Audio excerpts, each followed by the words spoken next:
तो hello guys, मेरा नाम है सागर। तो मरमेड की इस एपिसोड की स्टार्टिंग में हमें दिखाया जाता है, इसके बाद हमें कुछ देर बाद का समय दिखाया जाता है और हमें इसे शॉवर लेते हुए दिखाया जाता है जुनजिन को, जो कि शायद पक्का उस चीज़ के बारे में ही सोच रहा होगा जो हुआ था कुछ देर पहले। इसके अंदर हमें दिखाया जाता है कि शॉवर लेकर वापस आ जाता है और जैसे ही वो वापस आता है वो देखता है शेंगवोंग को, जो कि अब खर्राटे ले रही होती है। शेंगवोंग हल्के से अपनी आंखें खोलती है और उसकी तरफ देखकर अपने मन में कहती है, मुझे इस चीज़ पर पक्का भरोसा है, तुम इस चीज़ को नोटिस नहीं कर पाओगी कि मैं सोने का नाटक कर रही, प्रेटेंड कर रही।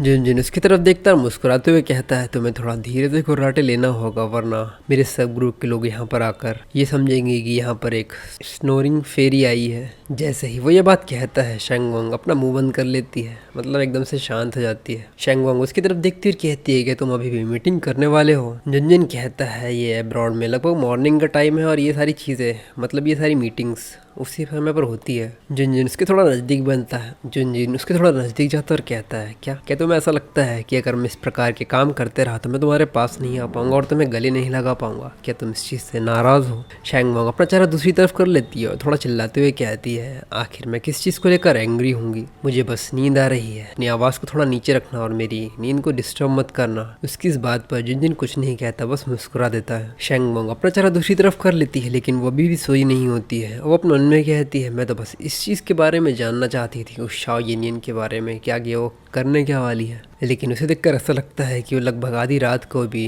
बिजी है उन मीटिंग्स में। इसके बाद हमें कुछ देर बाद का समय दिखाया जाता है। जुनजिन की मीटिंग खत्म हो चुकी होती है और वो लाइट बंद करता है और शेंगवोंग अभी भी जगी हुई होती है और वो कहती है, क्या तुम्हारे फैमिली मेम्बर्स शाओ येनियन को परस्यू करने वाले तुमसे शादी करने के लिए? जुनजिन कहता है, क्या तुम्हें इस चीज़ को लेकर चिंता है? शेंगवोंग अपने तकिए को थोड़ा कसकर पकड़ लेती है, अपने मन में कहती है, सच बताओ तो मुझे चिंता है। चिंता उस चीज़ के बारे में नहीं कि येनियन के पास उसका प्रिविलेज है, बस मुझे चिंता इस चीज़ के बारे में है, तुम्हारी चॉइस के बारे में। अगर सारे सर्कमस्टेंसेस तुम इस चीज़ को लेकर फोर्स करते हैं और वो चाहते हैं कि तुम मुझ पर गिव अप कर दो, तो शायद मुझे ऐसा लगता है कि तुम शाओ येनियन को शादी के लिए हाँ कह दोगे, बिल्कुल शिनयिन चैन की तरह। यहाँ तक कि मैं उसे दूसरी बार देख भी नहीं पाई, जो आदमी मेरे साथ बड़ा हुआ था। और यहाँ पर उसके भाई की बात कर रही है कि उसके भाई ने भी उसे इस तरीके से छोड़ दिया था फैमिली की वजह से। और वो थोड़ा ब्लश करते अपने मन में कहती है, मैं चाहती हूँ कि वो आदमी सिर्फ मुझसे ही प्यार करे। मतलब वो जुनजिन की बात कर रही है। जुनजिन उसे कंधे से पकड़ लेता है और कहता है, तुम्हें चिंता करने की कोई भी ज़रूरत नहीं है, जब तक मैं हूँ तुम्हें मुझसे कोई भी लेकर नहीं जा सकता। शेंगवोंग कहती है, क्या सच में?